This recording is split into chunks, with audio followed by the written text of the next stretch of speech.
کم تو نہیں لگا دیں تو بہتر ہے. کھولے چل جائے. رحم اللہ مقام سیٹ ہے نا.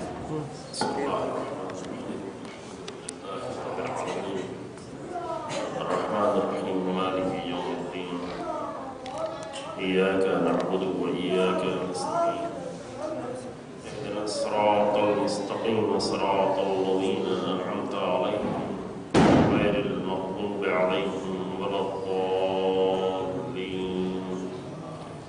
صدق اللہ العلی العظیم. لا حول ولا قوة إلا بالله العلي العظيم. أعوذ بالله من الشيطان اللعين الرجيم. بسم الله الرحمن الرحيم. الحمد لله على ما رفعنا من نفسه وألهمنا من شكره وفتح لنا من أبواب العلم ودلنا عليه من الإخلاص له في توحيده وجنبنا من الإلحاد والشك في أمره. حمدا لا منتهى لحده ولا حساب لعدده ولا مبلغ لغايته ولا انقطاع لعمده. والصلاة والسلام التحية والإكرام على خير خلقه وأشرف بريته وحامل وحيه ومبلغ رسالاته سيد المرسلين خاتم النبيين أبي القاسم محمد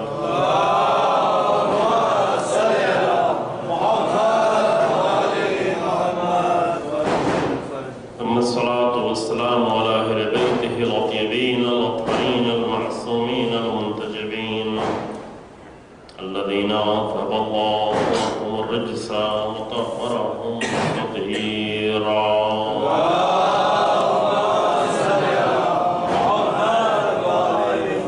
ولا الدائمة الباقية ولا أعداء الله أجمعين.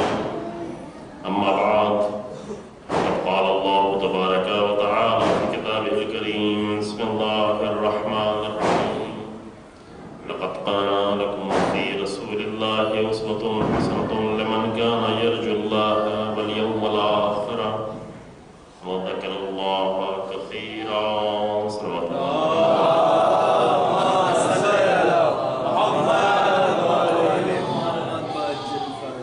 قرآن مجید میں سورہ احزاب کی یہ آیت کریمہ کہ جس میں ذات گرامی پیغمبر اکرم صلی اللہ علیہ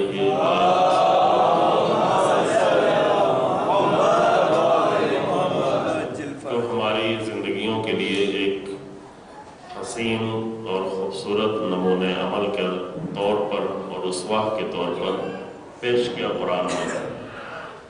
اور وہ بھی اس لیے کہ تاکہ انسان جو اپنی زندگی میں زندگی کا سفر طے کرے گا تو بلندیوں کا راستہ طے کرنا سخت ہوا کرتا ہے.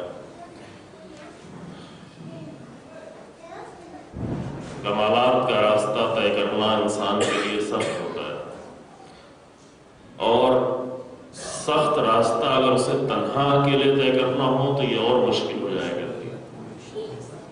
لیکن اگر اس کے لیے نمونے موجود ہوں، مثالیں موجود ہوں تو اسے وہ راستہ طے کرنا آسان ہو جاتا ہے. اسی لیے لازم تھا پروردگار نے اپنے اوپر لطف انسانوں پر لطف کیا کہ اس نے صرف ہدایت کی باتیں نہیں کی انسان کی کامیابی کے لیے، بلکہ ہدایت کے نمونے بھی سامنے رکھے.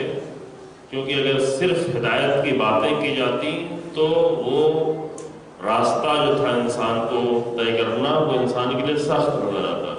لیکن جب نمونے ساتھ میں ہوتے ہیں تو انہیں دیکھ کر انسان بہت ہی سخت راستوں کو آسانی سے طے کر لیتا ہے.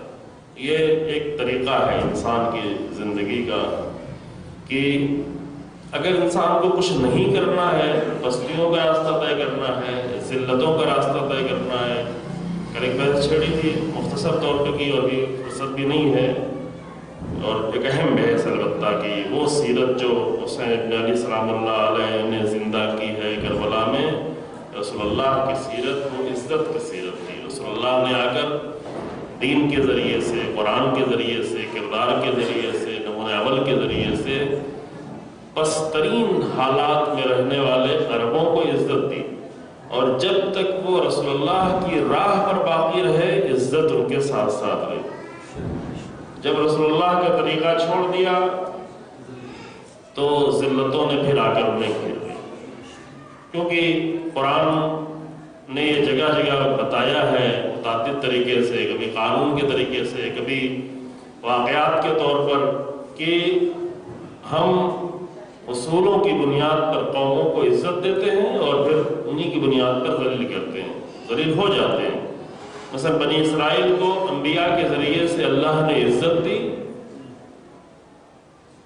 اور کہا کہ انی فضلتکم علی العالمین، ہم نے عالمین پر تمہیں فضیلت دی۔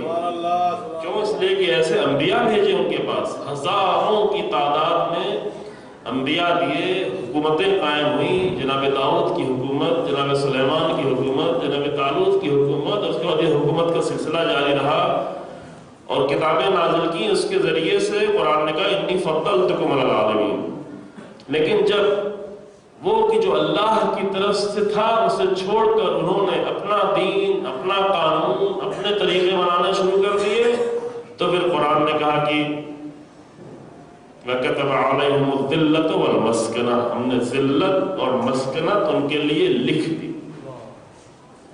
وہی جو انبیاء کے خاندان تھے، وہی جو سینکڑوں اور ہزاروں انبیاء کی نسل کے لوگ تھے، ان کو جن کو خود امام اللہ نے عزت دی تھی اور کہا نہیں کہ ہم نے عزت دی ہے۔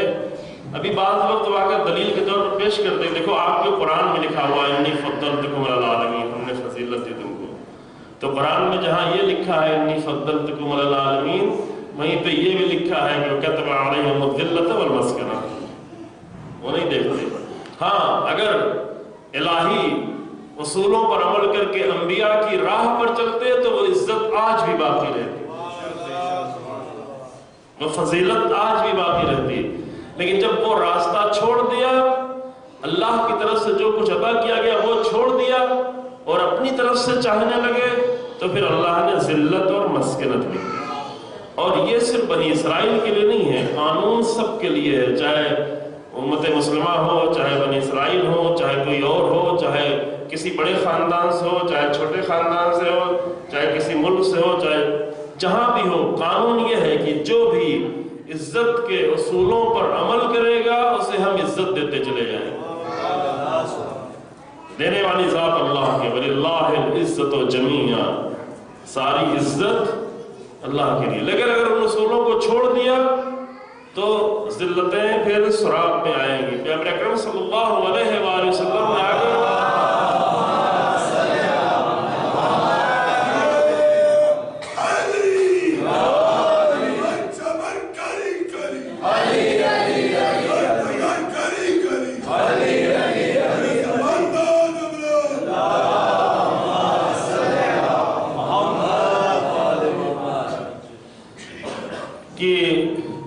اللہ نے سب کے لیے طے کیا ہے، امت مسلمہ کو رسول اللہ کے ذریعے سے عرب کے نادانوں کو اور جاہلوں کو اور رسوا لوگوں کو، ایک ایسے لوگ کی جن کی طرف کوئی دیکھنا بھی گوارا نہیں کرتے، نہ ان کی زمین کو کوئی دیکھنا چاہتا تھا۔ پہلے زمانے میں دوسرے ملکوں پر حملہ ہوتا تھا، جنگ ہوتی تھی، لڑائی ہوتی تھی، لیکن عرب کی طرف کوئی جاتا ہی نہیں تھا۔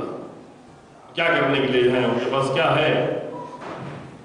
اس لیے اللہ کو یہاں پر جو ساری جو لڑائی ہوتی تھی وہ آپس ہی کے قبیلے لڑتے تھے، کوئی دوسری قوم ادھر جاتی ہی نہیں تھی، کیونکہ نہ زمین پہ کچھ تھا، نہ آسمان پہ کچھ، وہاں پہ بارش ہوتی تھی، نہ کوئی پیداوار تھی، نہ کوئی زندگی تھی، نہ کوئی کلچر تھا، نہ کوئی تہذیب تھی، نہ کوئی تمدن تھا۔ لیکن رسول اللہ نے آ کر انہیں عزت، کلچر، تہذیب، تمدن، زندگی جینے کا طریقہ، یہ سب کچھ دیا، ان بلندیوں پر لے کے گئے کہ کئی سو سالوں تک دنیا کی رہبری کی، جب تک اثر باقی رہا رسول اللہ کا، رسول اللہ کا اثر رسول اللہ کے فوراً بعد ہی ختم کرنے کی کوشش شروع ہو گئی، اور بنی امیہ تک آتے آتے بہت زیادہ کوشش بڑھ گئی، لیکن رسول اللہ ایسا اثر چھوڑ کر گئے تھے کہ وہ اثرات اتنی جلدی ختم نہیں کیے جا سکتے۔ بڑی محنت کی ہے ان حاکموں نے رسول اللہ کی تاثیر کو مٹانے کے لیے، دیکھیں معمولی مسئلہ نہیں ہے۔ بنی امیہ نے بڑی سختیاں، بہت ہی زیادہ زحمت کی، بہت زیادہ کوشش کی تاکہ رسول اللہ کی تعلیمات کا اثر ختم ہو جائے، اور رسول اللہ کی تعلیمات کا اثر ختم ہونا یعنی انبیاء کی تعلیمات کا اثر ختم ہونا، تمام انبیاء کی تعلیمات۔ قرآن پڑھا جاتا رہا لیکن قرآن کا اثر نہیں رہا۔ خود عربوں میں آپ کے ہم لوگ انڈین ہیں، ادھر ہیں پاکستانی، ہم لوگ کی زبان عربی نہیں، لہذا عربی سمجھتے ہی نہیں، تو ہم تو صرف ثواب کے لیے پڑھ لیتے ہیں۔ ہاں الحمدللہ ابھی جوانوں میں یہ بیداری آئی ہے کہ اگر قرآن کو ثواب سے تھوڑا آگے بڑھ کر پڑھنے کی کوشش کرتے ہیں، اور خوشی نصیب ہے بہت سارے جوان آ کر ترجمہ پڑھتے ہیں، پوچھتے ہیں، سوال کرتے ہیں، جاننا چاہتے ہیں، لیکن یہ ایک مجبوری رہی ہے ایک دور میں، یہ سب ہے الحمدللہ، بیداری الحمدللہ یہ ہے، لیکن عربوں کو تو آتی ہے عربی نا، عرب کو تو عربی آتی ہے، لیکن وہ بھی جب قرآن پڑھتے ہیں تو وہ قرآن کو نہیں لے پاتے، قرآن کی باتوں کو نہیں لے پاتے، انہی کے درمیان میں باطل مذہب لا کے رکھا جاتا ہے، قرآن کے خلاف مذہب ایجاد کیا جاتا ہے، قرآن پڑھتے رہتے ہیں، مذہب بھی آگے بڑھتا رہتا ہے۔ کیوں؟ اس کی ایک وجہ ہے جو پہلے اس کا ذکر ہو چکا ہے، اور بہت بڑی مشکل ہے، وہ یہ مشکل ہے کہ یہ عالمی مشکل ہے، انٹرنیشنل مشکل یہ ہے کہ دین کے نام پر فکر کرنے کو ہم تیار نہیں۔ یہ بحث میں خالی جملہ کہہ کے آگے بڑھ رہا ہوں، ہر کام پہ ہمیں بہت سوچتے ہیں، فکر کرتے ہیں، دن میں سوچتے ہیں، رات میں سوچتے ہیں، خواب میں سوچتے رہتے ہیں، 4 پیسہ کمانا ہوا تو کتنا سوچتے ہیں، لیکن دین کے نام پر سوچنے کے لیے تیار۔ لہذا وہ عرب جو عربی جانتے بھی ہیں وہ بھی آ کر اتنا بھی نہیں سوچتے کہ قرآن کی آیتوں میں کیا ہم سے کہا جائے۔ باطل مذہب آ کر بنی امیہ نے بنایا، سب وہی عربوں میں قبول ہوتا چلا گیا۔ سب کا نتیجہ کیا ہوا؟ نتیجہ یہ ہوا کہ دین جو آ کر ذلت سے نکال کر عزت دے رہا تھا، اس حقیقی دین سے دوری ہوئی تو پھر وہ ذلتیں واپس پلٹنا شروع ہو گئی، اور اس حد تک دین کا رخ تبدیل کیا، اور دین میں اتنا تحریف پیدا کی کہ تحریف شدہ دین جب ہمارے پاس آیا اور وہی دین ہم بھی لے کے چلے تو ظاہر ہے کہ جو الہی دین ہے وہ عزت دینے والا ہے، تحریف شدہ دین تو عزت نہیں دے گا، جو حقیقی دین ہے وہ سربلندی دے گا، وہ عزت دے گا۔ قرآن کہتا ہے وَأَنْتُمُ الْأَعْلَوْنَ إِن كُنتُم مُؤْمِنِينَ، تم سب سے زیادہ سربلند ہو۔ اعلیٰ کہتے ہیں سب سے زیادہ بلند ہونا، علو یعنی بلندی، علی اسی سے علی لفظ بنا ہوا ہے، یعنی بلندی کے معنی میں آپ جو بولتے ہیں اعلیٰ سپرلیٹو ڈگری یعنی سب سے زیادہ بلند۔ امت مسلمہ کے لیے قرآن کہتا ہے انتم العالون، تم سب سے زیادہ سربلند ہو، سب سے زیادہ عزت دار ہو، لیکن شرط ہے، شرط کیا ہے؟ ان کنتم مومنین، اگر صحیح ایمان تمہارے پاس ہو۔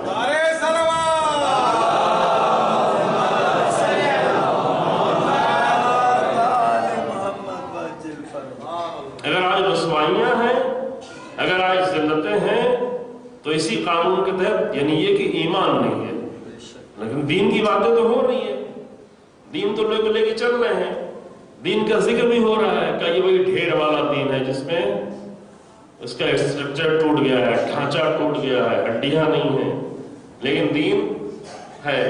اسی دین کی حفاظت کے لیے یہی تحریف شدہ دین جو سب سے بڑی ضرب لگ رہی تھی دین پر، وہ ان سے نہیں لگ رہی تھی جو دین کے مقابلے میں آ کر لڑ رہے تھے۔ ابو سفیان اور کفار و قریش اسلام کو اس وقت تک ضرب نہیں لگا سکے جب تک وہ آ کر مقابلے میں لڑ رہے تھے. یہ اہم نقطہ ہے.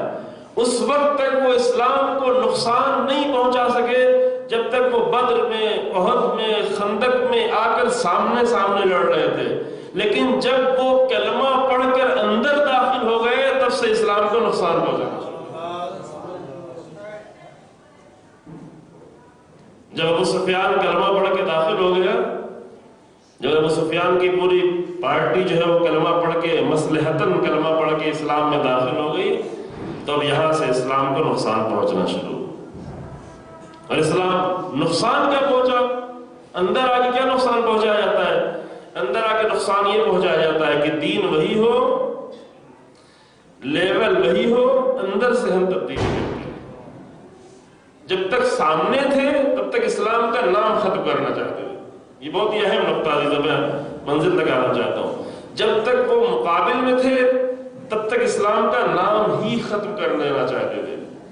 لیکن جب مقابلے سے ہٹ کے اندر داخل ہوئے، جب ان کو یقین ہو گیا کہ اسلام کا نام ختم ہونے والا نہیں ہے، یہ تو باقی ہی رہنا ہے، تو اب اسلام کا لیول وہی رہے لیکن اندر سے بنی امیہ کا دین داخل کیا جائے.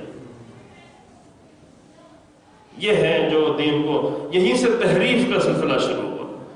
دین میں بڑی تحریف، کچھ تحریفات اور پہلے بھی ہوئی تھی جس کے مقابلے میں اہل بیت ہمیشہ قیام کیا. اہل بیت علیہ السلام نے جتنا جہاں بھی تحریف کی کوئی حالت دیکھی اہل بیت نے قیام کیا. اس کے لیے قربانیاں دینی پڑی، اس کے لیے سختیاں اٹھانی پڑی، اس کے لیے جان دینی پڑی. اس کے لیے جناب زہرا سلام اللہ علیہ نے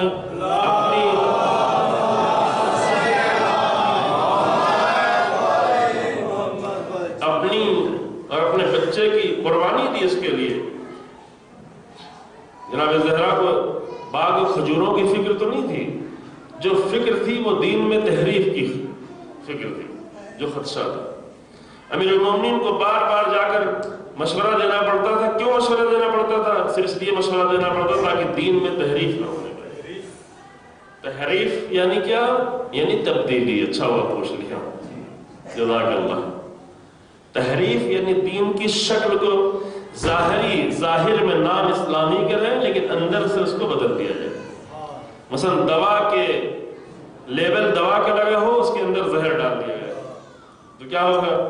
یہ بیچارہ مریض جا کر دوا خرید کے لائے، اس پر دوا کا لیبل لگا ہوا ہو، اندر سے اس کے اندر زہر موجود ہو، تو یہ کیا کرے گا؟ یہ اس کی جان لے لے گا. تو ایک انسان کی جان چلی جائے گی، اتنا بڑا نقصان نہیں ہوگا، گھر والے کا نقصان ہوگا. لیکن اگر دین کے اوپر اسلام کا نام لگا ہو، اندر سے حکومت ہو، اندر سے شہنشاہیت ہو، اندر سے شہوات ہو، اندر سے خواہشات ہو، اندر سے ہوس پرستی ہو، اندر سے اقتدار پرستی ہو، تو اس کا نتیجہ کیا ہوگا؟ اس کا نتیجہ یہ ہوگا کہ اس کا نقصان پوری بشریت کو ہوگا.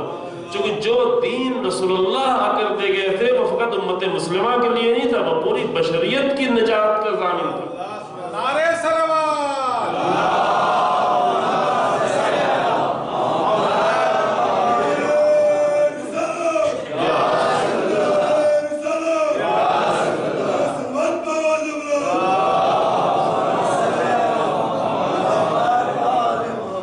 ایک گفتگو 5-6 سال پہلے ہمیں کر چکے سے کہ اشارہ کر کے آگے بڑھ جاتے ہیں. اگر آپ کے ذہن میں دوسری جگہ پہ کہ رسول اللہ نے انقلاب، عظیم انقلاب، ایک طرح کا انقلاب نہیں. ایک انقلاب یہ ہوتا ہے کہ حکومت بدل گئی، یہ کوئی انقلاب نہیں ہوتا. حکومت بدلنے سے حکومت بدل جائے سب کچھ ویسے ہی رہے.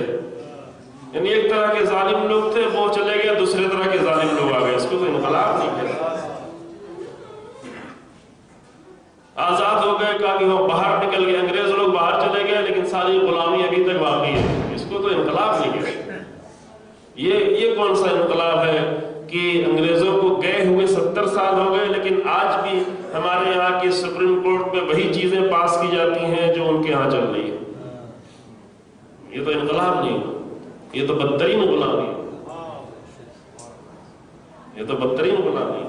یعنی اتنی گھناؤنی چیز، اتنی گندی چیز اگر باقاعدہ طور پر جو لفظ ہم ادا بھی کرنا مشکل ہوتا ہے کہ اگر مردوں کے درمیان میں، خواتین کے درمیان میں ازدواج کو جائز قرار دینا، رشتے کو جائز قرار دینا، یہ تو بدترین غلامی ہے.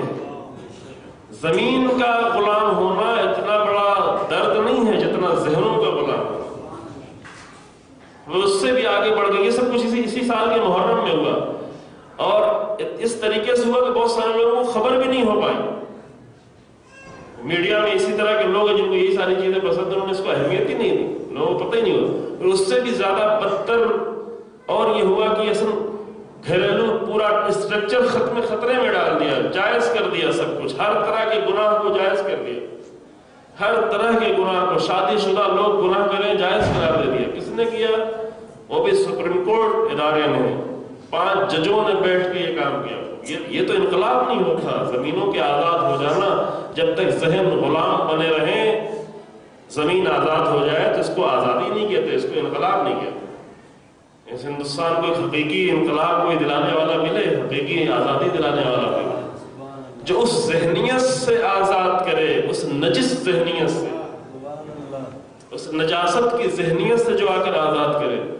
اور اس سے بھی زیادہ بدتر یہ ہوا کہ یہ سب کچھ ہوتا رہا, اتنا گھناؤنا فیصلہ ہوتا رہا, اور ہم حسین ابن علی سلام اللہ علیہ کہ جو ہر طرح کے ظلم کے مقابلے میں کھڑے ہونے والے تھے صلی اللہ علیہ وسلم, ان کا ذکر کرتے رہے, لیکن ان کے ذکر کے ساتھ ساتھ آ کر اتنے گندے عمل کی مخالفت بھی نہیں کی.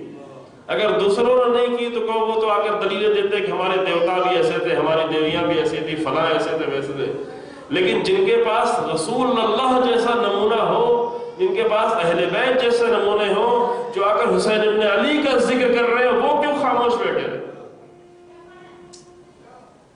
یہ عجیب نہیں ہوا؟ یعنی اس حد تک پست ہو گئی ذہنیت لوگوں کی کہ جس گناہ پر اللہ نے عذاب ڈالا اور پوری قوم لوط کو ختم کر دیا, جس گناہ پر,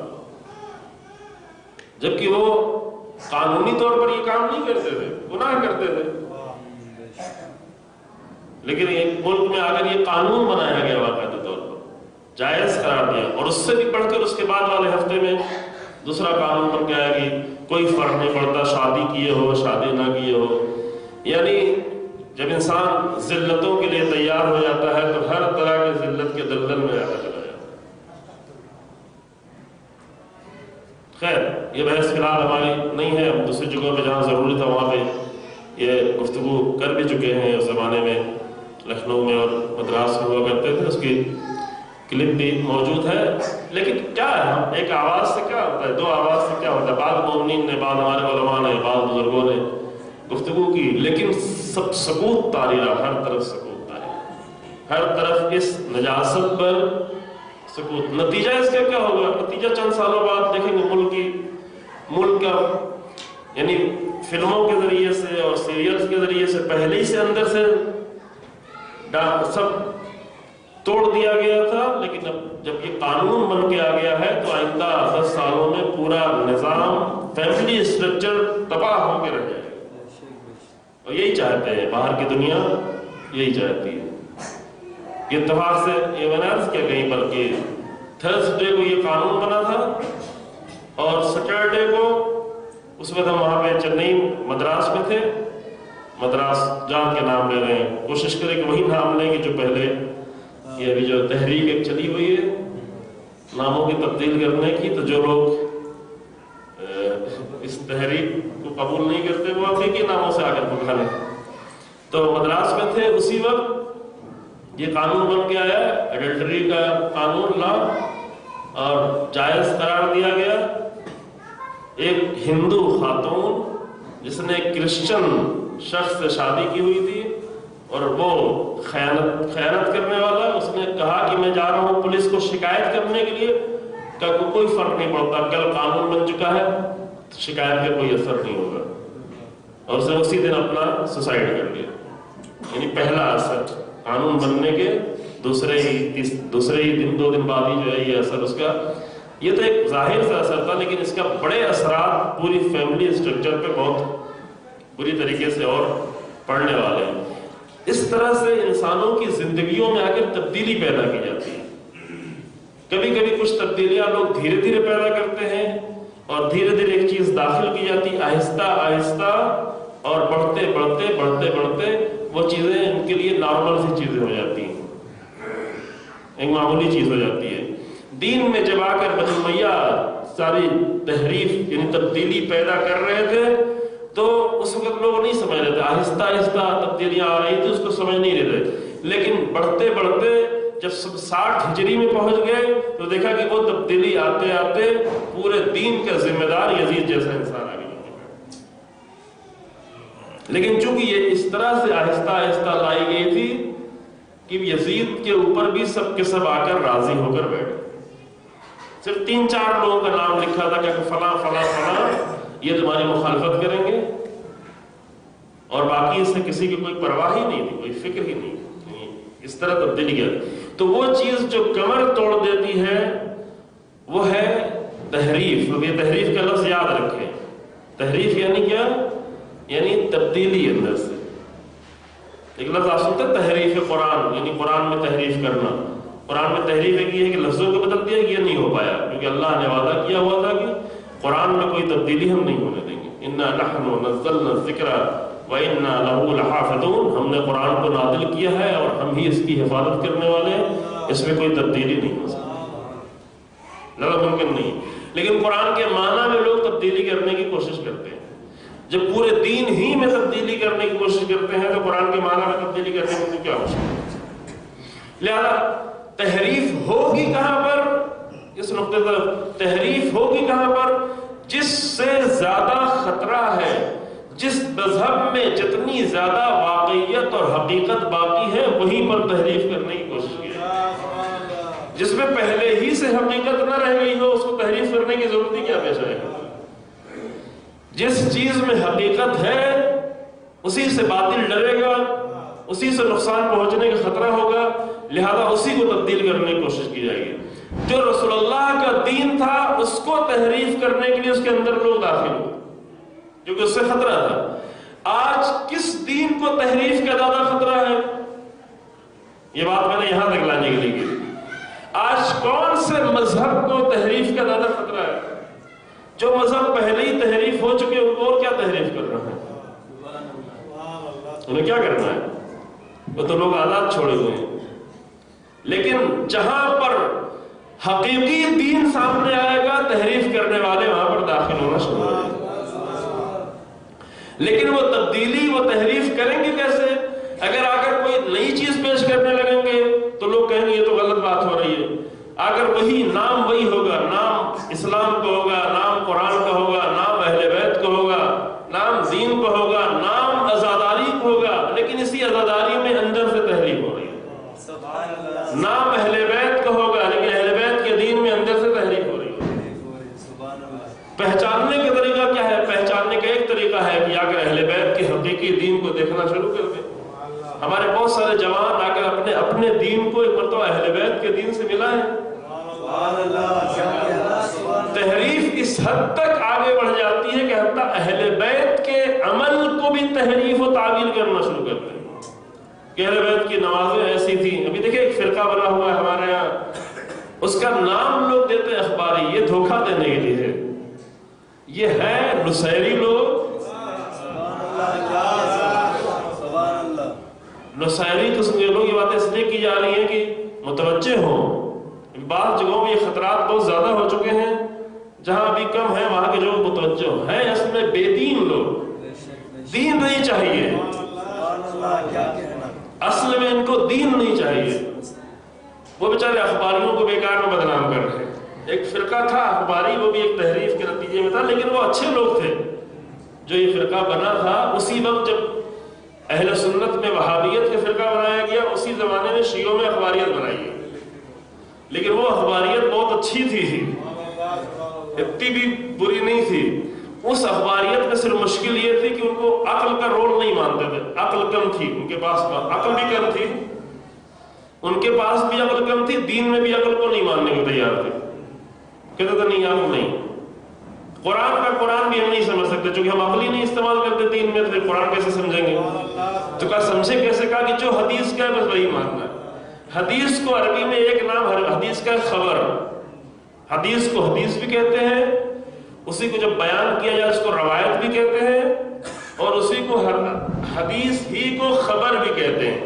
اخبار جو ہے نا، یہ تو اخبار جو آپ پڑھتے ہیں یہ خبروں سے، لیکن ایک اخبار جو ہے ہمارے پاس کتابیں موجود، جامع الاخبار یعنی حدیثوں کی جمع کی ہوئی کتاب جامع. خبر کہتے ہیں حدیث کو.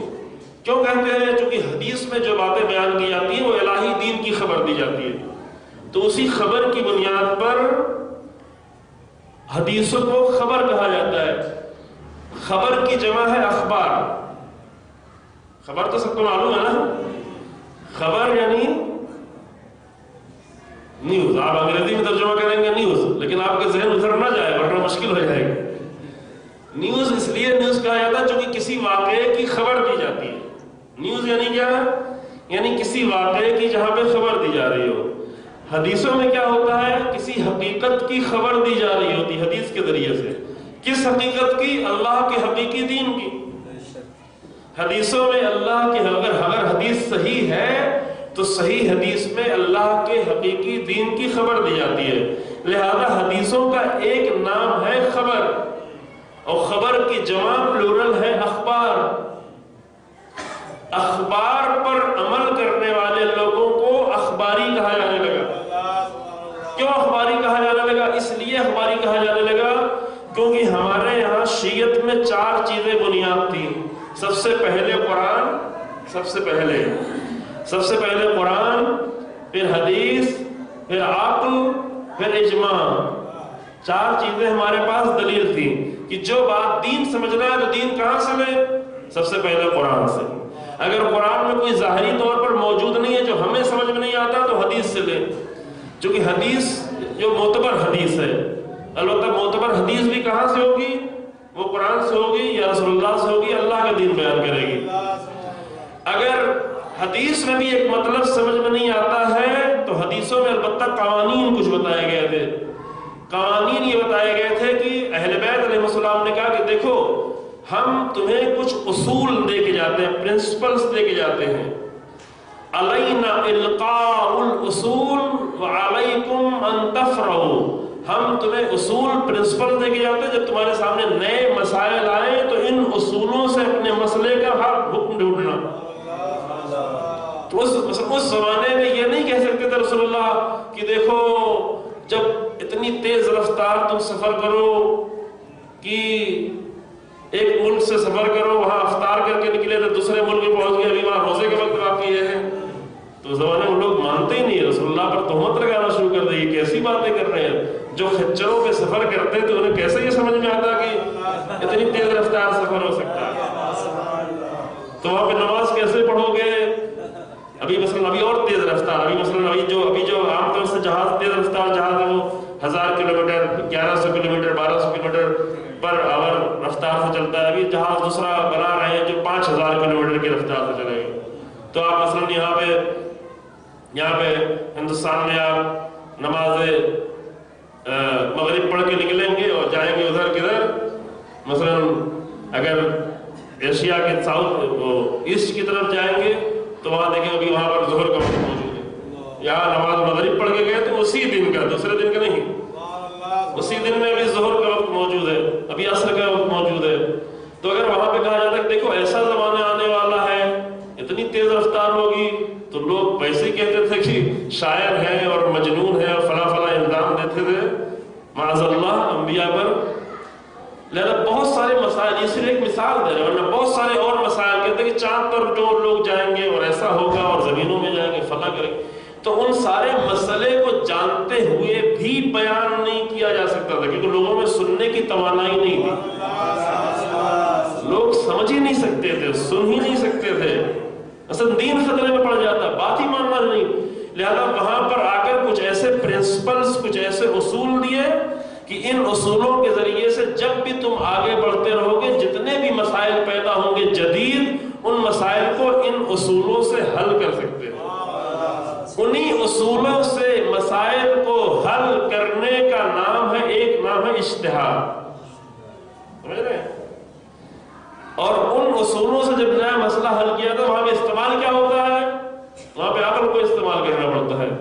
جو اصول سے بتائے ہوئے، مثلا 1400 سال پہلے بتائے ہوئے قانون سے اگر آج کا مسئلہ حل کیا جائے گا تو بغیر عقل کے تو نہیں حل ہوگا. تو اب عقل کا رول ہوتا ہے. اسلام میں شیعت میں عقل کو تنہا اکیلے فیصلہ نہیں کرنا ہے دین کے بارے میں. یہ بات دھیان میں رہے, یہ بہت ہی اہم نقطہ ہے کہ عقل سے ہمیں دین کو سمجھنا ہے, عقل سے دین بنانا نہیں ہے. بعض لوگ وہ ہیں جنہوں نے عقل کا بالکل انکار ہی کر دیا, جیسے اخباری لوگ پہلے زمانے میں. آپ کی اخباری کی بات نہیں ہو رہی تھی, یہ جو بہت اچھے والے اخباری پہلے تھے, جو پہلے والے اخباری سے بہت ہی متدین لوگ ہوتے تھے, ان کو زیادہ عمل کرنا پڑتا تھا. کیوں؟ ان کو ہر حدیث پہ عمل کرنا پڑتا تھا. وہ عقل کو تو مانتے نہیں تھے, قرآن کو بھی نہیں مانتے تھے. کہتے ہیں قرآن صرف ثواب کے لیے ٹھیک ہے, لیکن قرآن سے ہم کچھ لے نہیں سکتے. کیوں نہیں لے سکتے؟ اس لیے ظاہر قرآن ہمارے لیے حجت ہی نہیں. کہا کس کے لیے حجت ہے؟ کہا قرآن کو تو پھر فقط رسول اللہ اور اہل بیت سمجھ سکتے ہیں, ہم تو کچھ سمجھ ہی نہیں سکتے. ٹھیک ہے, قرآن میں کچھ آیتیں متشابہ آیتیں ہیں, متشابہ آیتوں کو ہم ڈائریکٹ نہیں سمجھ سکتے. متشابہ آیتوں کے لیے قانون بتایا گیا کہ متشابہ آیتوں کو یا حدیث کے ذریعے سے یا محکم آیتوں کے ذریعے سے سمجھو. لیکن انہوں نے پورے قرآن ہی کا انکار کر دیا کہ نہیں, قرآن کا ظاہر میرے لیے حجت ہی نہیں ہے. تو قرآن کا بھی انکار کر دیا, عقل کا بھی انکار کر دیا, اجماع کا بھی انکار کر دیا کہ لوگ مل کے آگر کوئی فیصلہ کریں. لوگ اجماع یہ نہیں ہے کہ صرف آگر چند لوگ مل کے ایک فیصلہ کریں. ہمارے وہ اجماع حجت ہے کہ جس کے پیچھے کوئی نہ کوئی قول معصوم اور حدیث معصوم اور نظر معصوم ہو. ہر اجماع ہمارے یہاں حجت نہیں ہے, یہ لوگ بیچارے نہیں سمجھتے. بہرحال اس کی ایک لمبی بحث, اس بحث میں آپ کو نہیں ڈالنا چاہتا اجماع کی بحث میں. لیکن یہ تین چیزوں کا انکار کر دیا. ایک وہ لوگ تھے جنہوں نے عقل کا بالکل انکار ہی کر دیا. ایک وہ لوگ ہیں جو اپنی عقل سے دین بھی نیا بنانا شروع کر دیتے ہیں. کہ یہ دونوں راستہ یہ باطل ہے. امیر المومنین کے قول کا الیمین والشمال مضلہ والطریق الوسطی ہی الجادہ, جو داہنی طرف کا بائیں طرف کا راستہ ہے وہ گمراہی ہے, یعنی حد سے آگے بڑھ جانا گمراہی ہے, حد سے پیچھے رہ جانا. یہ مختلف طرح کے کئی اقوال ہیں. لا تر الجاہل الا مفرطا او مفرطا, تم جاہل کو نہیں پاؤ گے مگر یہ تو یا تو حد سے آگے بڑھا ہوگا یا حد سے پیچھے ہوگا. یہ جہالت ہے. دین میں بھی یہی جہالت ہے کہ انسان حد سے آگے بڑھ جائے یا حد کے پیچھے رہ جائے. ایک حد سے آگے اتنا بڑھ گئے کہ انہوں نے عقل کو مانا ہی نہیں, عقل مانتے نہیں. ایک اتنا حد سے آگے, ایک حد سے اتنا پیچھے, وہ لوگ حد سے اتنا پیچھے رہ گئے کہ کہا کہ ہمیں عقل چاہیے نہیں, دین کو سمجھنے کے لیے ہمیں عقل نہیں چاہیے. اور ایک لوگ حد سے اتنا آگے بڑھ گئے کیا کہ یہ جو دین اہل بیت نے پیش کیا ہے, جو رسول اللہ نے پیش کیا, وہ تو ہم کو سمجھ میں نہیں آتا, چلو ہم اپنی عقل سے نیا دین بناتے ہیں. تو جب یہ اپنی عقل سے دین بنانا شروع کرتے ہیں تو دین میں وہیں سے دین میں ایک تبدیلی اور شروع ہوتی ہے. تحریف کی ایک قسم یہاں پہ شروع ہوتی ہے. تحریف کی کئی طرح کی قسمیں ہیں, بہت الگ الگ طرح کی قسمیں. تو یہ جو بیچارے ہیں, اللہ اکبر, اسی دین میں تحریف پیدا کرنے کی کوشش کی جائے گی جس سے خطرہ ہو. یہ یاد رہے. اور اگر آج باطل طاقتوں کو کسی دین سے خطرہ ہے, باطل کو توجہ کریں, انسانوں کو دین سے خطرہ نہیں ہوتا, باطل کو. باطل چیز الگ ہے, لوگ الگ ہیں. جو حقیقی دین ہے وہ تو سب کی نجات کے لیے آیا ہوا ہے, وہ ہر ایک کو نجات دینا چاہتا ہے. لیکن جو باطل ہی پر رہنا چاہتے ہیں, تو باطل کو اگر کسی دین سے خطرہ ہے تو وہ وہی دین ہوگا جو رسول اللہ کا حقیقی دین ہے.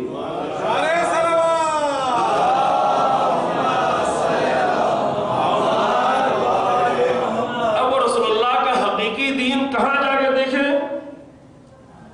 وہ معیار ہمارے سامنے موجود ہے. پھر اگر وہ حقیقی معیاروں پر آ کر دیکھ لیں کہ جو آ کر باطل کے لیے مشکل بن رہا ہے, تو پھر باطل آ کر وہیں پر تحریف پیدا کرنا شروع. تحریف یعنی وہیں پر آ کر تبدیلی پیدا کرے. تاکہ تبدیلی کیوں کرے گا, اسے کیا پڑی ہے؟ تبدیلی کرنے کی اصلی وجہ یہ ہے کہ اس کے اثر کو ختم کر دیا جائے, دین کا اثر ختم کر دیا جائے. کم ہی نہیں, دیکھیں ایک وقت دودھ میں پانی ملایا جاتا ہے تو دودھ کا اثر تھوڑا کم ہو جاتا ہے, لیکن وہ نقصان دہ نہیں ہے. پانی کا تو اثر ہے, ٹھیک ہے, دودھ کا کیلشیم نہیں ملے گا لیکن پانی کے منرلز تو ملیں گے. جو پانی میں جو کچھ ہے وہ تو مل جائے گا نا، اس سے نقصان نہیں ہوا۔ ہاں وہ دودھ کے ذریعے سے جو چیز چاہتے تھے وہ ہمیں نہیں مل پا رہی، لیکن بہرحال نقصان دہ نہیں ہے۔ لیکن مشکل کب ہوتی ہے؟ مشکل اس وقت ہوتی ہے کہ صرف اثر کو کم نہیں کرنا چاہتے، اثر کو ختم ہی کر دینا چاہتے۔ جب اثر کو ختم کرنا ہوگا تو پھر دودھ، شکل اس کی دودھ کی ہوگی لیکن اس کے اندر کیمیکلز بھی نہیں ہوں گے، اس کے اندر نہیں معلوم، آپ بہتر جانتے ہیں، ظاہر اس کا دودھ کیا ہوگا لیکن اندر۔ اب اس ملک اس فن میں ہمارا ملک بہت آگے چلا گیا ہے، ہمارے ملک کے لوگ، کہ کسی چیز کا ظاہر کچھ دکھ رہا ہوتا ہے اور اندر اس کی سارے تبدیلی ہوتی ہے۔ یہ کیوں کر رہے ہوتے ہیں؟ یہ لوگ جو کرتے ہیں سامان، پروڈکٹ تبدیل کرتے ہیں، وہ تو خالی اپنے پیسہ کمانے کے لیے، لیکن دین میں جب یہ کام کیا جاتا ہے تو دین میں یہ کام وہ کرتے ہیں کہ جن کو دین سے مشکل ہو رہی ہے، وہ اس دین کے اثر کو ختم کرنا چاہتے ہیں۔ مثلا کربلا کے واقعے کے بعد کربلائی دین میں اور حسینی دین سے ہر باطل طاقت کو ہمیشہ مشکل تھی۔ بنی امیہ کو مشکل تھی، بنی امیہ کے حاکموں کو مشکل تھی، بنی عباس کو مشکل تھی، ہارون کو مشکل تھی، مامون کو مشکل تھی، متوکل کو مشکل تھی، ان سب کو مشکل تھی۔ تو کیا کیا جائے؟ کربلا کے اثرات کو مٹانے کے لیے کربلا ہی میں تحریف کر دی ہے۔ اب اس نے اپنے زمانے سے انہوں نے اپنے اعتبار سے کیا۔ آج کی کربلا، آج حسین ابن علی کا جو دین ہے، آج حسین ابن علی کا جو کردار ہے، آج کی کربلا کے ذریعے سے آج کے یزیدوں کو مشکل ہے، آج کے باطل کو مشکل ہے۔ تو کیا کریں؟ کربلا کے اثر کو ختم کیسے کریں؟ کہ کربلا کے اثر کو ختم کرنے کا طریقہ یہ ہے کہ نام تو عزاداری ہی رہے لیکن اثر کے بغیر۔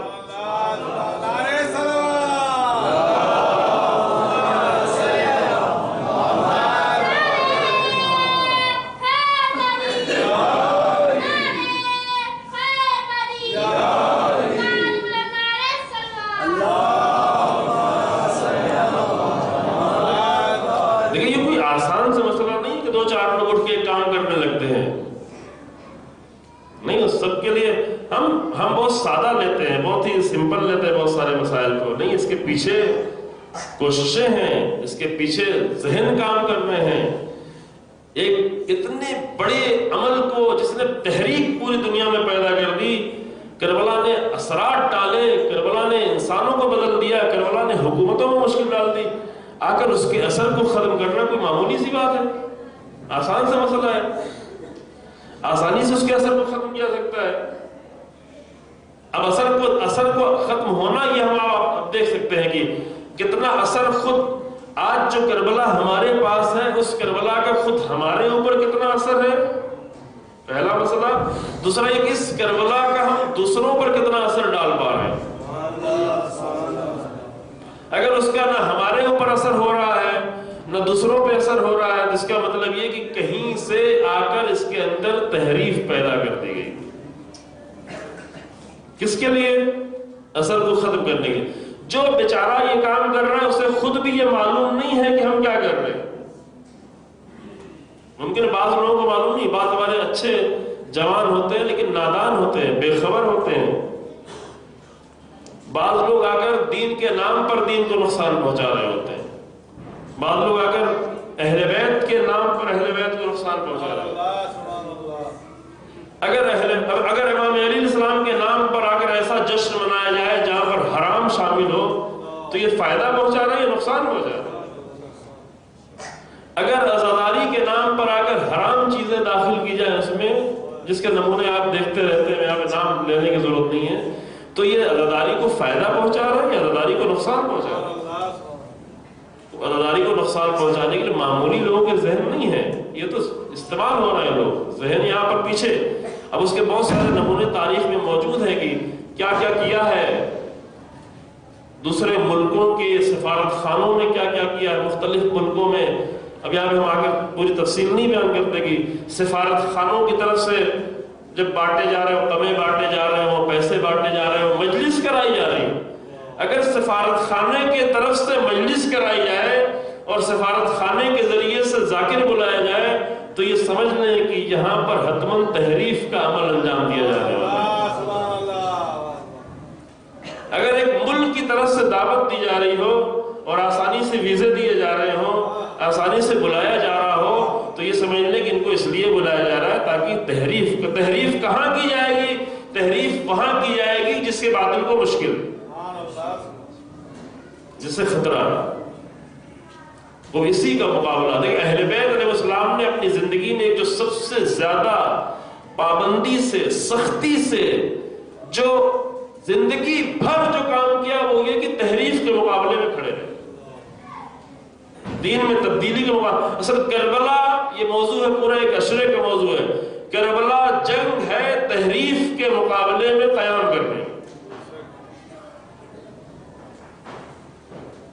یعنی حسین ابن علی کہ ہماری جان چلی جائے، ہمارے بچوں کی جان چلی جائے، لیکن اسلام میں تحریف نہ ہونے پر۔ امام حسن علیہ السلام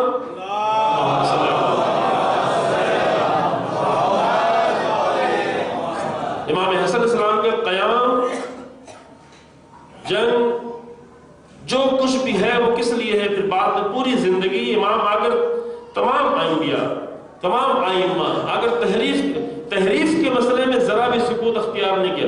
ہتھکڑیوں میں جھگڑے تھے امام زین العابدین السلام، لیکن جب دین میں تحریف کی گئی وہیں پر اعتراض کیا،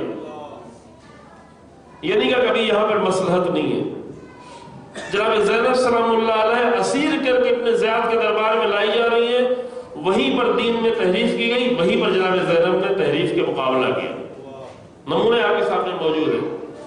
وہ ایک بنیادی تحریف جو کر رہے تھے یزید ابن زیاد، دونوں مل کے کہہ رہے تھے کربلا میں جو کچھ ہوا وہ اللہ نے کیا، نام اللہ کی طرف دے رہے۔ ابن زیاد نے کہا کہ کیف رأیت صنع اللہ بأخیک واہل بیتک، جناب زینب کو مخاطب کر کے کوفے کے دربار میں کہا کہ آپ نے کیا دیکھا کہ اللہ نے آپ کے گھر والوں کے ساتھ اور آپ کے بھائی کے ساتھ کیا کیا؟ اللہ نے۔ یہ تھی تحریف۔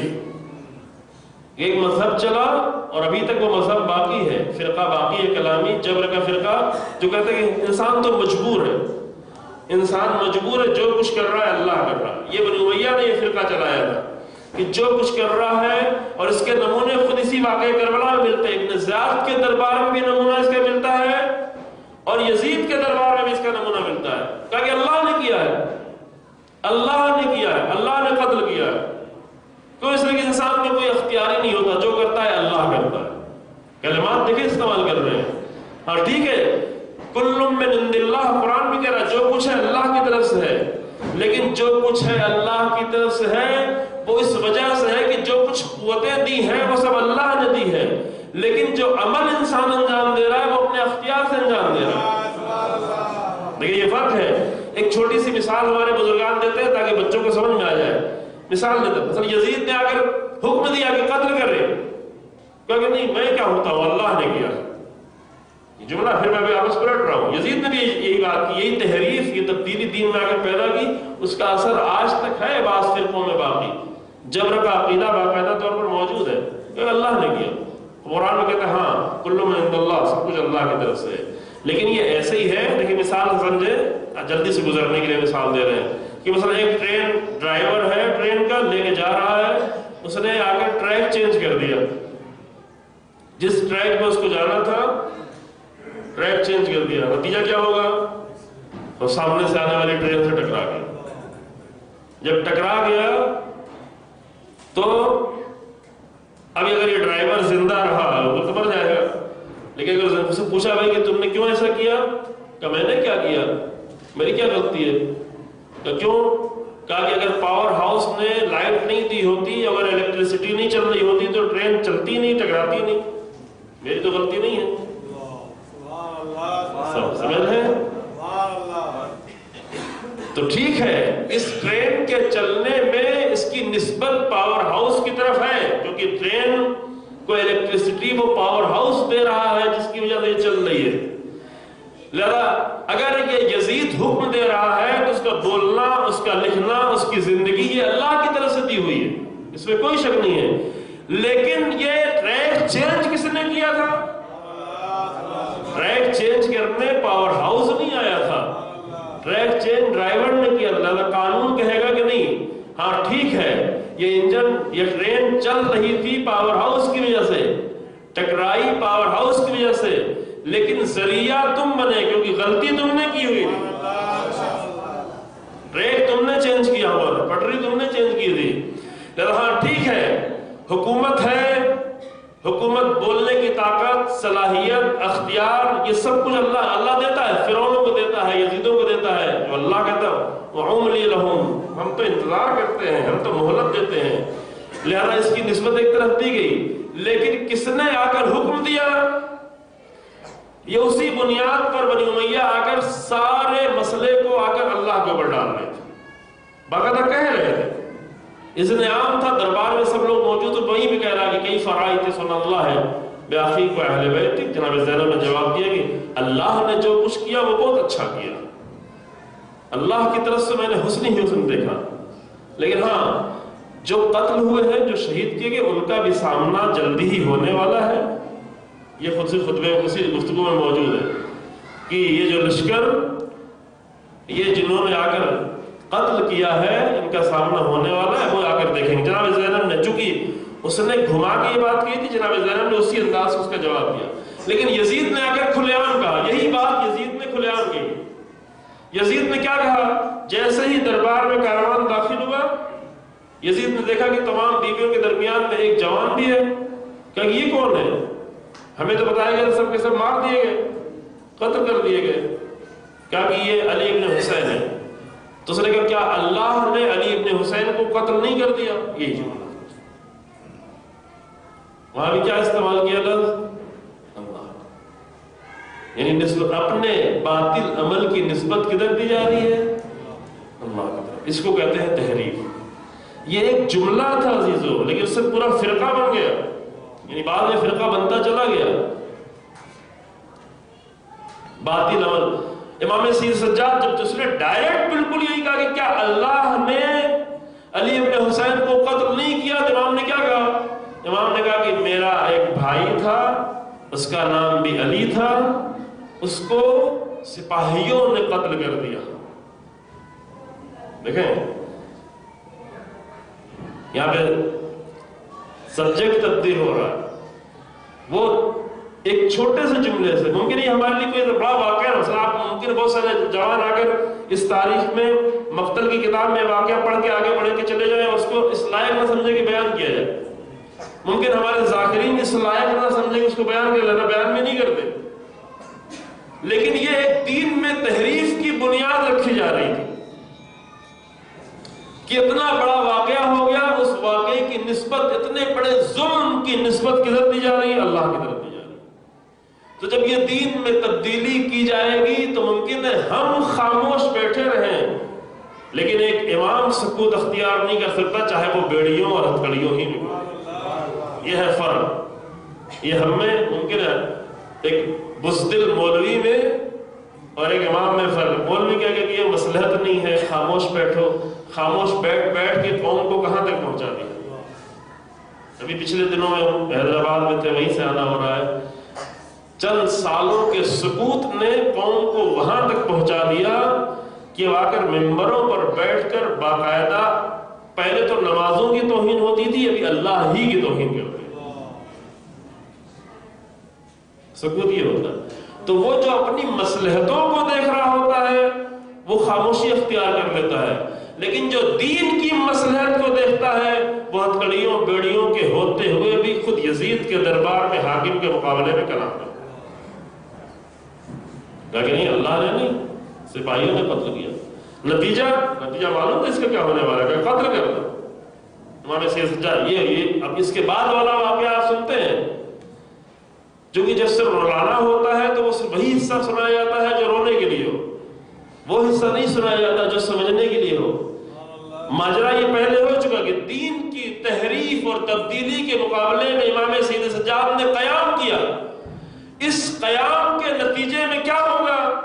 اس قیام کے نتیجے میں ایک وہ جان جو بچی ہوئی ہے اس کو بھی خطرہ ہو جائے گا، لیکن ٹھیک ہے ایک ہماری جان جو بچی ہے وہ بھی خطرے میں ہو جائے، چلی جائے، لیکن دین کو حرف نہ آنے پائے۔ کہا کہ قتل کر دیا جائے۔ جب وہاں قتل کرنے کا حکم دیا کہ اب جناب زینب نے اپنا کردار ادا کرنا شروع کیا، آگر امام سید سجاد کو گھیر لیا، کہا کہ جب تک میں زندہ ہوں میرے بھتیجے کو قتل نہیں ہونے دو۔ جناب زینب نے پہلی مرتبہ یہ کردار نہیں ادا کیا، یہ بھی پہلے بھی بچاتے آئی ہیں، پہلے بھی حفاظت کرتی ہوئی بھی آئی ہیں۔ وقت تمام ہو گیا عزیزو، میں کچھ باتیں اور بھی کرنی تھی۔ امام حسن علیہ السلام بھی تحریف کے مقابلے میں کھڑے۔ تمام ائمہ کے نزدیک جو اصل دین تھا وہ رسول اللہ کے دین کی حفاظت تھی۔ اب یہ جملہ بھی شاید ہمارے لیے کوئی بہت بڑا جملہ نہیں ہو، لیکن یہ ان سے کوئی اگر پوچھے کہ جنہوں نے اپنا پورا بھرا گھر قربان کر دیا رسول اللہ کے دین کے بچانے کے، ہمارے لیے شاید پتہ ہے نہیں، رسول اللہ کے دین کے لیے دشمن کی نگاہ میں رسول اللہ کا دین، یہ واقعہ آپ سن چکے ہیں کہ شروع ہی سے لے کر کے امیر المومنین کی نگاہ میں بھی رسول اللہ، اہل بیت کی نگاہ میں بھی رسول اللہ، امام حسین علیہ السلام لکھ کے جا رہے ہیں کہ رسول اللہ کے دین کو بچانے کے لیے جا رہے ہیں، اسی کی احیا کرنے کے لیے جا رہے ہیں۔ ادھر دشمن وہ کیا کر رہے ہیں؟ وہ بھی رسول اللہ ہی کو ٹارگٹ کیے ہوئے۔ یہ آپ صرف یزید سے نہیں سن رہے ہیں کہ آؤ بدر کے لوگوں دیکھو میں نے انتقام لے لیا، یہ یزید کا جملہ صرف نہیں ہے، یہ جملے اس سے پہلے بھی ہو چکے۔ ایک چھوٹا سا واقعہ میں اسے پڑھ کے مسائل کی طرف آتا ہوں۔ یہ مسعودی ایک بڑا مورخ ہے، یعنی بہت ہی بنیادی کتاب اس کی مانی ہے، تاریخ میں مروج الذہب بہت ہی اہم کتابوں میں سے مانی جاتی ہے، اور چونکہ قدیمی کتاب اس لیے اور بھی اہم ہے، لیکن رائٹر بھی تھوڑا آزاد رائٹر ہے۔ اب مسعودی کے اوپر لوگوں نے اختلاف کیا ہے، شیعوں کے درمیان میں بھی اختلاف ہے، اہل سنت کے درمیان میں اختلاف ہے۔ شیعوں میں کچھ لوگ کہتے ہیں کہ یہ شیعہ ہے، کچھ لوگ کہتے ہیں سنی ہے۔ اہل سنت میں بھی کچھ لوگ کہتے ہیں یہ شیعہ ہے، کچھ لوگ کہتے ہیں سنی، وہ اپنے اعتبار سے۔ شیعوں میں جب دیکھتے ہیں کہ وہ انہوں نے خلفاء کی بھی تعریف کی ہوئی ہے تو کہتے ہیں نہیں یہ سنی ہے، اہل سنت ہے۔ پھر جب دیکھتے ہیں نہیں اہل بیت کا بھی ذکر کیا تو کہتے ہیں یہ شیعہ ہے۔ ادھر اس کے مقابلے میں اہل سنت بھی اسی اعتبار سے ان کو تقسیم کرتے ہیں۔ لیکن پرانا مورخ ہے، 280 ہجری کی پیدائش ہے، یعنی تیسری صدی ہجری کا، اور 346 میں 336 میں انتقال ہوا۔ یہ کتاب ایک اہم کتاب، اس کتاب میں آگر ایک واقعہ نقل کرتے ہیں۔ راوی کہتا ہے کہ میں نے اپنے باپ کو ایک مرتبہ بہت ہی پریشان حالت میں دیکھا، بہت زیادہ پریشان۔ کہا اتنا پریشان کیوں؟ کہا میرا باپ امیر شام کے پاس جایا کرتا تھا اور بہت خوش تھا، چونکہ امیر شام کے جو بہت اچھی چیز تھی لوگوں کے لیے وہ کیا تھی؟ بہت ہی مفصل دسترخوان بچتا تھا، طرح طرح کی، اور جن کو کھانے میں مزہ آتا ہے تو وہ ایسے دسترخوان کے انتظار میں رہتے، بچھانے والا کوئی بھی ہو اس سے فرق نہیں پڑتا۔ جن کے لیے معیار کھانا ہے وہ یہ نہیں دیکھتے کہ کس نے بچھایا ہے، کھانا چاہیے تھا۔ لطا وہاں جاتے تھے اور کھاتے بھی تھے اور خوش بھی ہوتے تھے، گپے لڑاتے تھے، اچھا لگتا تھا۔ پھر آگے کہتا تھا کہ یہ لوگ اتنا برائی کرتے ہیں لیکن اتنا برا آدمی تو نہیں ہے۔ لیکن ایک مرتبہ آیا دیکھا بہت ہی پریشان، بہت زیادہ۔ کہا کہ جتنا لوگ برائی کرتے ہیں اس سے بھی زیادہ برا ہے۔ دونوں دوست تھے آپس میں، کہا کہ جتنا لوگ کہتے ہیں اس سے بھی زیادہ برا ہے۔ کہا کہ کیا دیکھا، کیا ہو گیا، دیکھا کیا تم نے؟ کہا کہ ہم بیٹھے ہوئے تھے، بات کر رہے تھے، ذکر ہوا اہل بیت کا، تو کہا کہ کیا اہل بیت کے پیچھے اتنا پڑے ہوئے، تو تمہیں حکومت بھی مل گئی، تو اختیار بھی مل گیا امام حسن علیہ السلام کی صلح کے بعد۔ اب یہ امام حسن علیہ السلام نے صلح کیوں کی؟ اب کیونکہ ادھر بھی گفتگو نہیں تھی، فرصت کم تھی۔ آج شام میں تھوڑا اس کو بیان کیا جا چکا ہے کہ صلح کرنے کے حالات کیسے پیدا ہوئے۔ لیکن امام حسن علیہ السلام کی صلح کے بعد پوری حکومت آ گئی حاکم شام کے ہاتھ میں۔ تو جب پوری حکومت آ گئی تو اب اس کے بعد اہل بیت کی دشمنی اتنی زیادہ کیوں؟ ابھی بھی وہ جو سب و شتم کا سلسلہ تھا جاری تھا، نماز جمعہ کے خطبوں سے وہ سلسلہ جاری تھا، اندر سے بھی وہ نفرت باقی تھی۔ کہ اب تو کیوں اتنا پریشان ہے؟ کہ اسی درمیان میں اسی وقت میں اذان ہوئی، اور اذان میں کہا گیا اشہد ان محمد رسول اللہ صلی اللہ علیہ وسلم۔ جب یہ کہا گیا اشہد ان محمد رسول اللہ تو حاکم شام نے کہا کہ حکومت مل جانا کیا ہے، حکومت تو ہمیں مل گئی ہے، لیکن حکومت ملنے سے کیا ہوتا ہے؟ دیکھو اذان میں نام کس کا ہے، لیکن یہ سمجھے حقیقت کیا ہے۔ اور جب تک یہ نام اذان میں باقی ہے تب تک مجھے سکون نہیں۔ تو ادھر جن کو دشمنی تھی وہ دشمنی کا مرکز بھی اہل بیت سے کیوں دشمنی تھی؟ کیونکہ اہل بیت سب سے زیادہ رسول اللہ کے دین کے محافظ تھے، لیکن دشمنی کا محور رسول اللہ کی ذات تھی، کہ وہ اسلام رسول اللہ لے کے آئے جس نے پورے انقلاب برپا کر دیا۔ کہ جب تک یہ نام اذانوں میں لیا جاتا رہا ہے رہے گا تب تک مجھے سکون نہیں ہے۔ تو اب یہ سمجھ میں آیا اس کو کیا ادھر اہل بیت کی نگاہ میں کیا تھا؟ اہل بیت کی نگاہ میں جناب زہرا اگر کیوں بیٹھے ہوئے ہیں آپ، فاتح خیبر فاتح خندق، آپ کیوں سکوت اختیار کیے ہوئے ہیں؟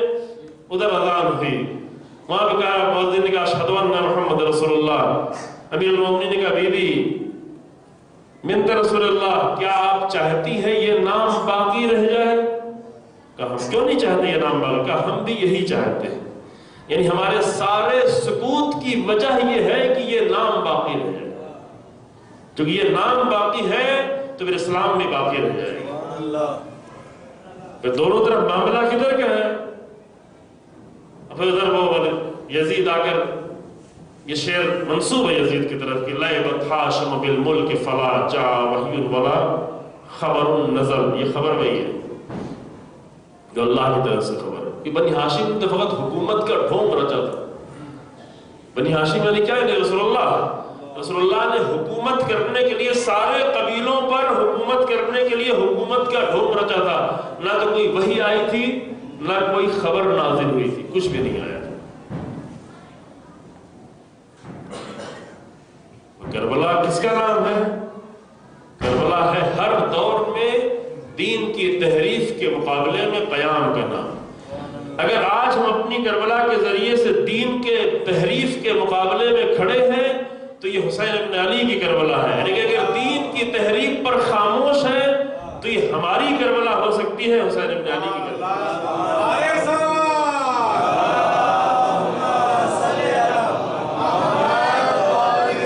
اور یہ جملہ ہم دہراتے رہتے ہیں، یہ آخری جملہ عزیزو یہاں بھی دہرا رہے ہیں کہ ان مجلسوں کے ذریعے سے اگر ہم سے ایک کام کرنے میں کامیاب ہو گئے تو یہ کامیاب ہے ساری مجلسیں، وہ یہ کہ ہم اپنی بنائی ہوئی کربلاؤں سے نکل کر حسین ابن علی کی کربلا تک جائے، حقیقی کربلا، حقیقی دین، اس کے لیے بڑی قربانی۔ ایک وقت وہ تھا 10 سال پہلے کہ جب امام حسن علیہ السلام یہ جملہ کہہ رہے تھے لا یومک یومک یا ابا عبداللہ، کربلا کو یاد کیا۔ امام کو اتنا سخت زہر دیا گیا ہے کہ کلیجے نکلنے والا ہے، سخت زہر، تڑپ رہے ہیں امام، لیکن اس تڑپ کی حالت میں بھی امام حسن کو جس بات کا صدمہ ہے وہ اپنے جگر کے زہر کا نہیں بلکہ حسین ابن علی کے غم۔ یہ روایت معتبر روایتوں میں ہے کہ دیکھا کہ سب رو رہے ہیں، گریہ کر رہے ہیں، امام حسین علیہ السلام بلند آواز میں گریہ کر رہے ہیں، ولی خدا سے جدائی ہے۔ یہ حکومت حاکموں کا مسئلہ ہے کہ حکومت طلب لوگ ہوتے ہیں کہ ایک حاکم جاتا ہے کہ میری حکومت کی باری آئے، لیکن جو اللہ والے ہیں وہ جانتے ہیں کہ ایک ولی خدا سے محرومی کیا ہوتی ہے۔ جب تک امام حسن علیہ السلام ہے ولی خدا امام حسن ہے، امام حسن ہے، اور امام حسین علیہ السلام جانتے ہیں کہ ولی خدا سے محرومیت اور جدائی کیا چیز، جس طرح جناب زہرا جانتی تھی کہ رسول اللہ سے محرومیت کیا ہے، امیر المومنین جانتے تھے کہ رسول اللہ سے محرومیت کیا ہے، لہذا امام حسن علیہ السلام کو اس حالت میں دیکھ رہے ہیں، امام حسن علیہ السلام بلند آواز میں گریہ کر رہے ہیں۔ جب بلند آواز میں گریہ کرتے ہوئے دیکھا تو غش سے افاقہ ہوا، کہا بھیا تم اس طرح رو رہے ہو، اس طرح گریہ نہ کرو۔ کہا میرے بھائی میں بھلا کیسے گریہ، آپ کی یہ حالت دیکھوں اور بھلا میں کیسے گریہ نہ کروں؟ تو امام نے وہاں پر جملہ کہا لا یومک یومک یا ابا عبداللہ، اے ابا عبداللہ تمہارے دن جیسا کوئی دن نہیں ہے۔ اللہ اکبر۔ اور یہ امام حسن علیہ السلام کی زبان سے جملہ نکلا، لیکن یہ سب کا جملہ ہے، یہ ہر امام کا جملہ ہے کہ کوئی بھی دن حسین ابن علی کے دن جیسا نہیں ہے۔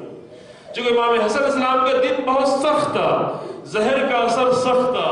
جب ایک قوی انسان کو زہر دیا جاتا ہے، ایک نحیف و لاغر انسان کو زہر دیا جائے، ممکن ہے جلدی سے جان چلی جائے، جلدی سے ختم ہو جائے، جلدی سے اثر ہو۔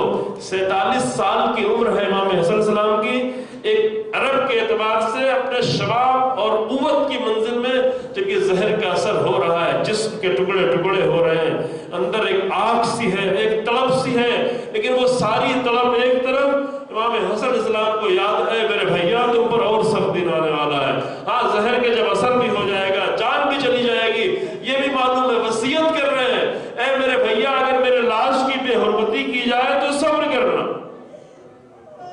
امام کو معلوم ہے، امام وصیت کر رہے ہیں، اسی لیے جب امام جنازہ لے کے نکلے اور تیر برسائے گئے، امام نے خاموشی سے جنازے کو رکھ دیا،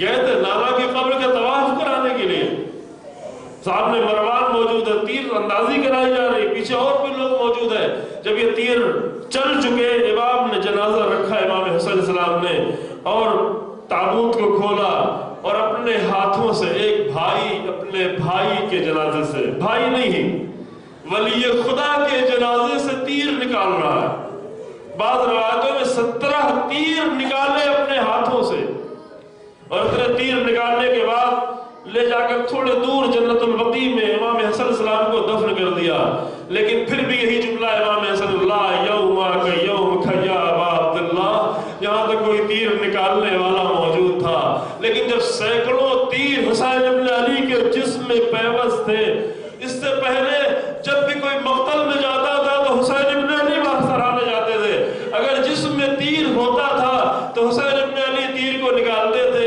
لاشیں کو لاتے تھے، مقتل میں رکھتے تھے، لیکن اللہ اکبر جب زہرا کے لال گھوڑے سے زمین پہ گرا، جب سینکڑوں تیر جسم میں ہے، جب سینکڑوں زخم جسم میں ہے، تو کوئی تیروں کا نکالنے والا بھی نہیں ہے، ایک بہن کی صرف فریاد بلند ہو رہی ہے، جب جناب زینب اپنے بھائی کی لاش پہ آئی، ایک مرتبہ تو شام غریبہ کی تاریکی میں آئی تھی، شاید شام غریبہ کی تاریکی میں بی بی نے وہ سارے زخم نہ دیکھے ہوں، لیکن جب 11 محرم کے اجالے میں بی بی بھائی کے لاش پہ آئی تو بھائی کا لاشا پہچانا نہیں جا رہا ہے، اتنے زخم ہے اور اتنے تیر لگے ہوئے ہیں کہ بھائی کی لاش پہچانی نہیں جا رہی ہے، آواز دی آن داخل حسین، کیا تو ہی میرا بجایا حسین ہے؟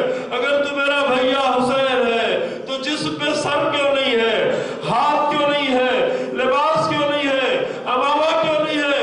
اے میرے بھیا حسین، اتنے تیروں کے درمیان پھر زینب کو بیٹھنے کا موقع نہیں دیا گیا، ادھر تازیانے مار مار کر گھوڑے پہ سوار، زینب مڑ مڑ کے دیکھے جا رہی ہے، اے بھیا آپ کو اس حالت میں بہن چھوڑ کے جا رہی ہے، اسے زینب کبھی فراموش نہ کر سکتی۔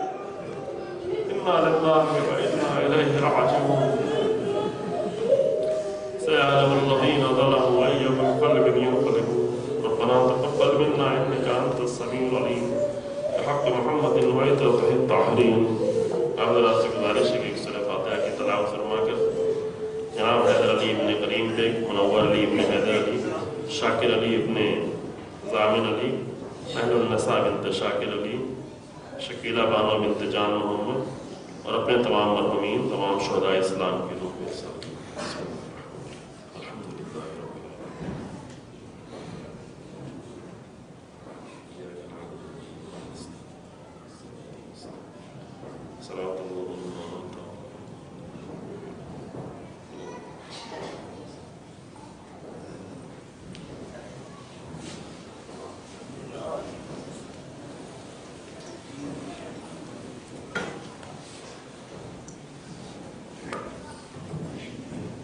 مومنین سے دو اعلانات کی گزارش۔